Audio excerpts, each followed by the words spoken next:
what the mind of man can conceive and believe it can achieve.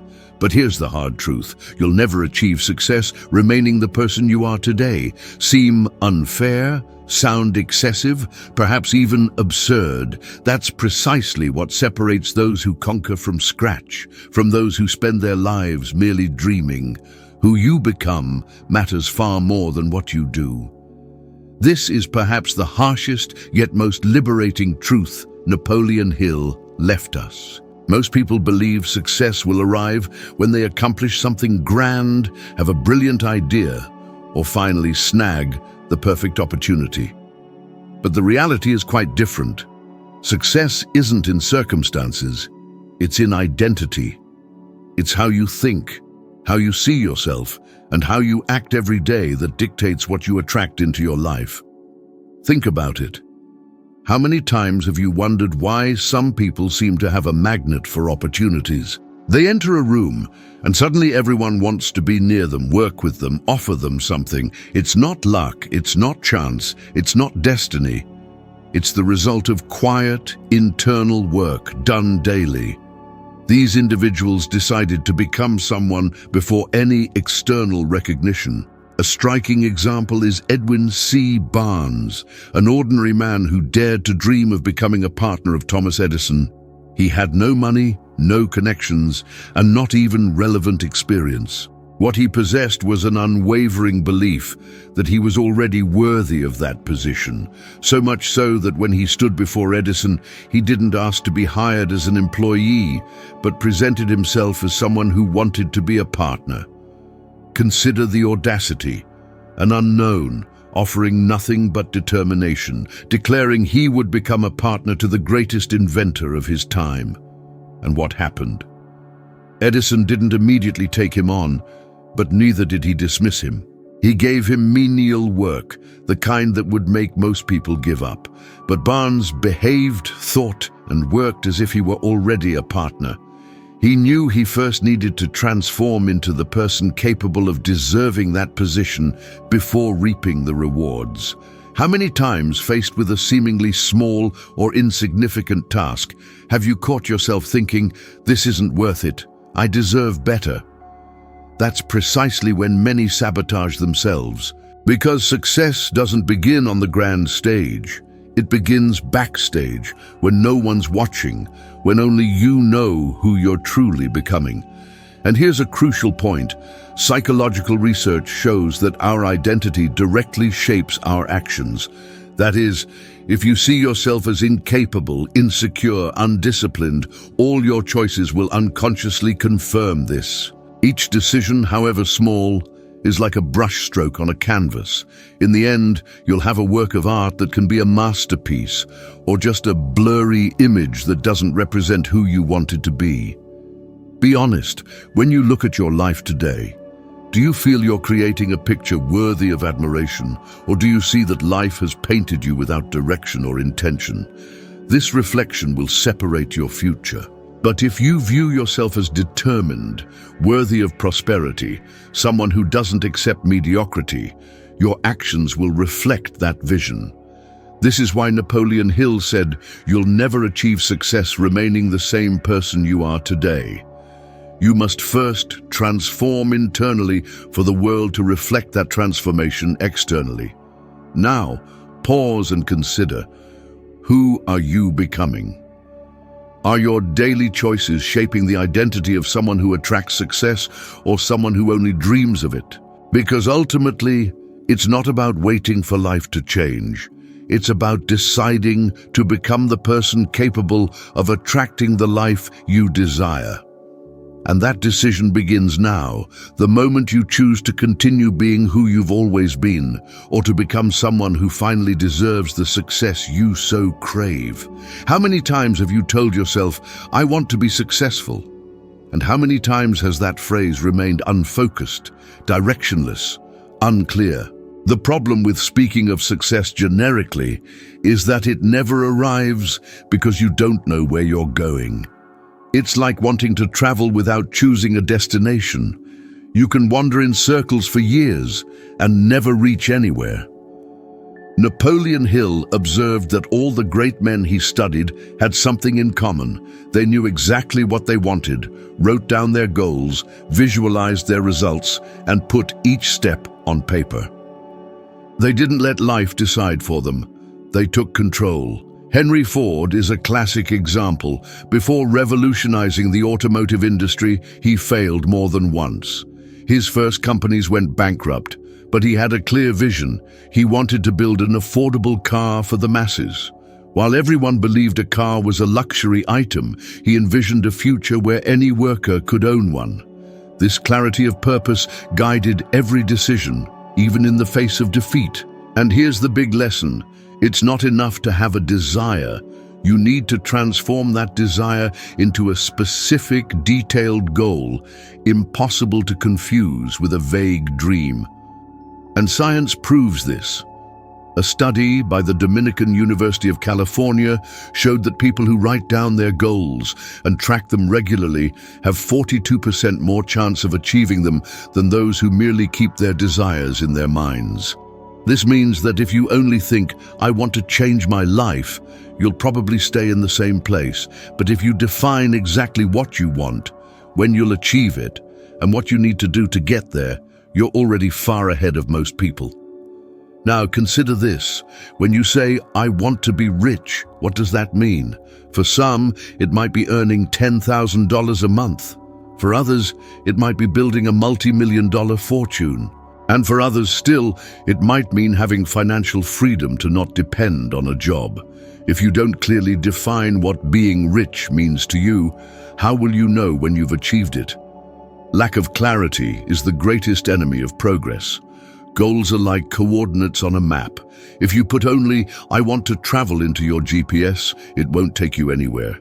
But if you put in the exact address, every turn, every street, every step will be mapped out. That's what separates those who go far from those who only dream. And here's a crucial point. True goals can't be superficial.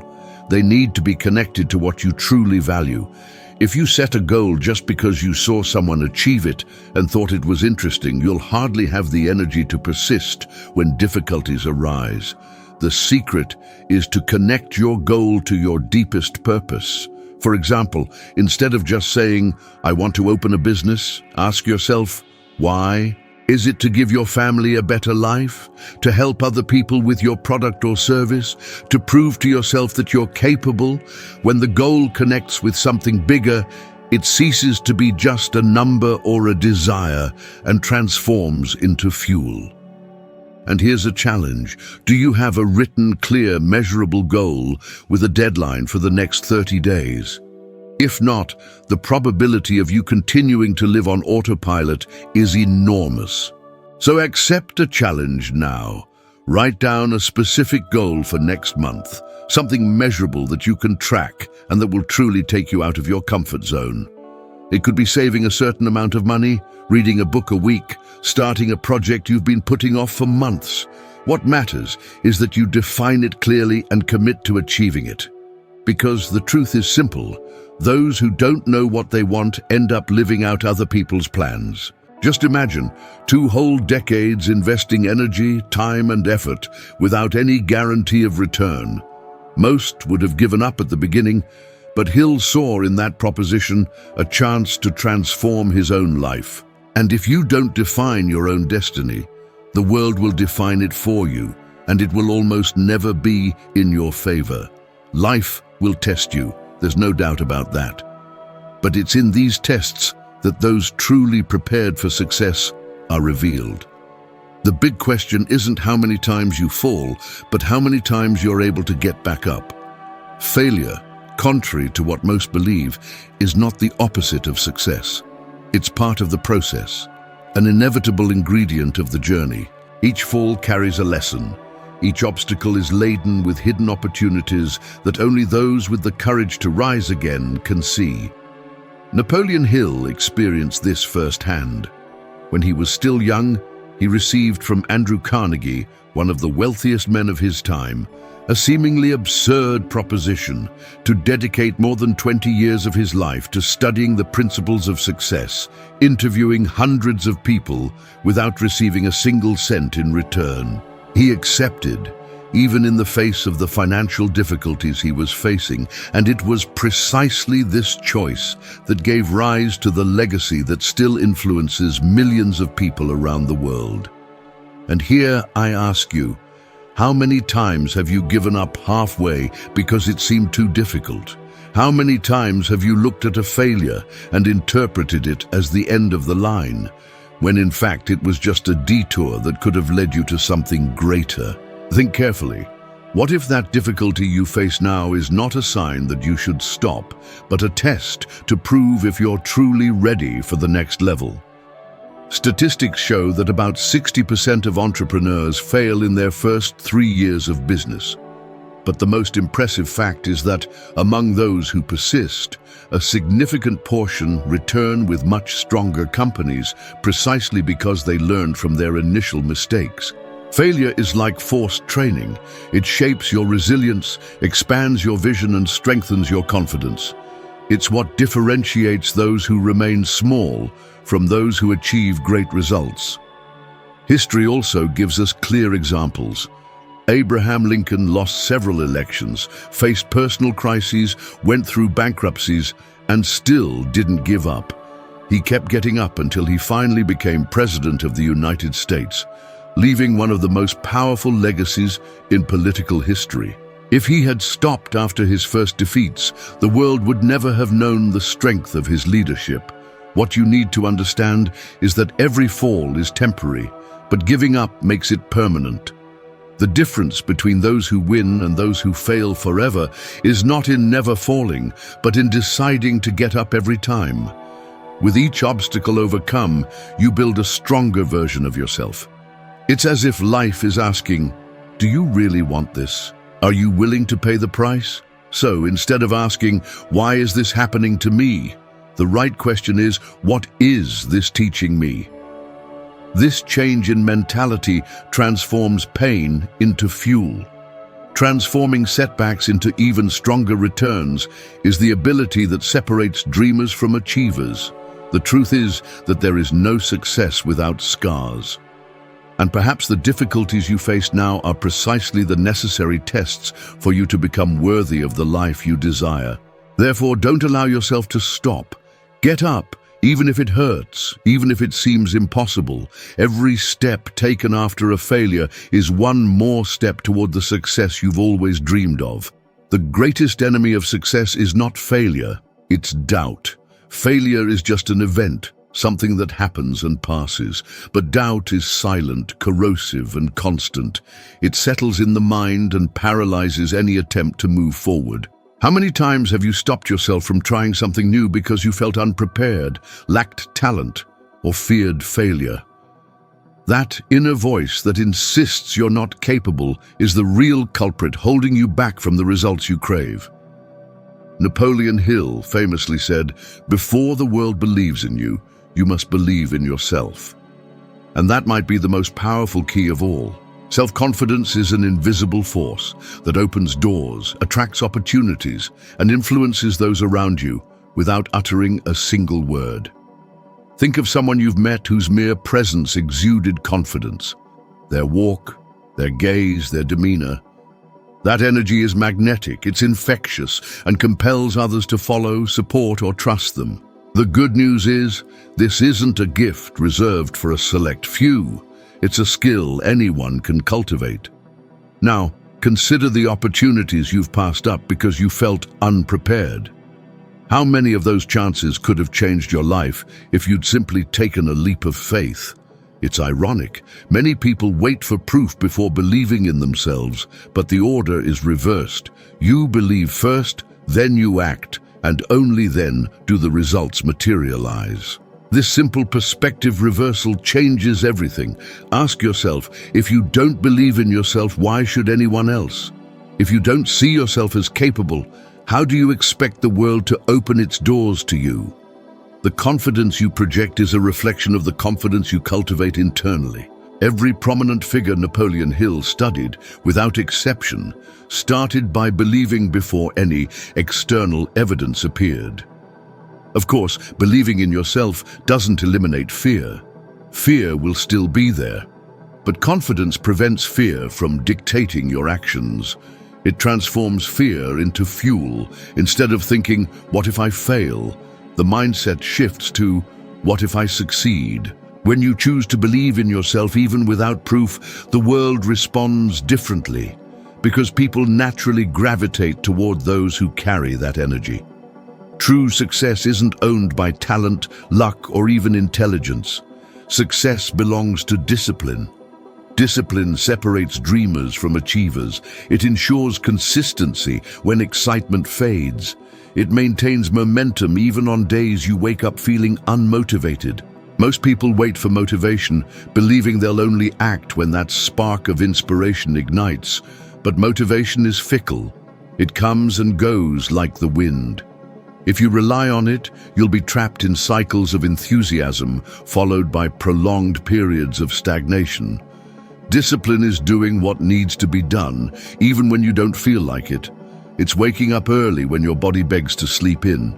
It's staying focused on your work when everything around you tries to distract you. It's fulfilling your commitments to yourself, even when nobody's watching.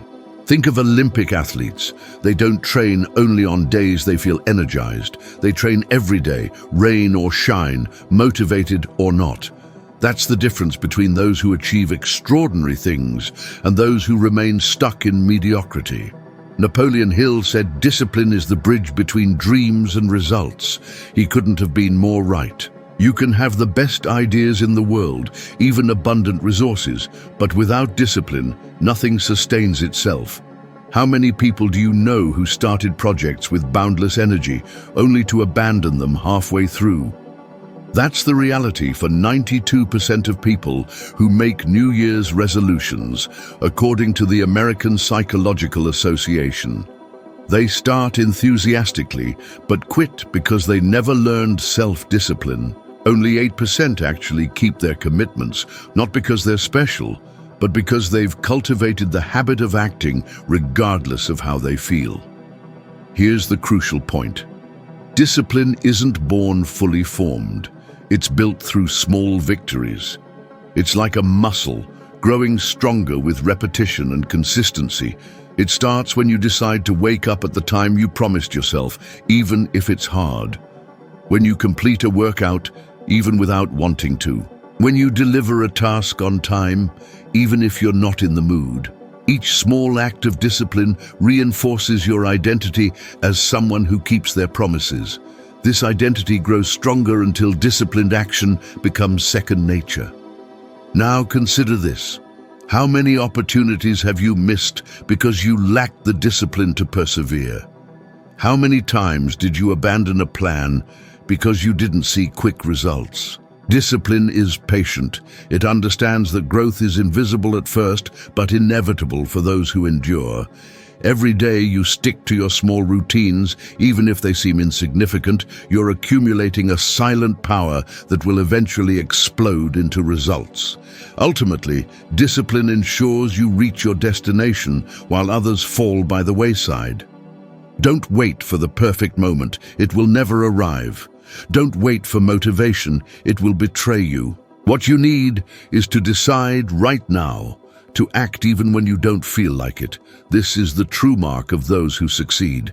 Because in the end, success doesn't belong to those who dream or plan, but to those who have the discipline to execute every day.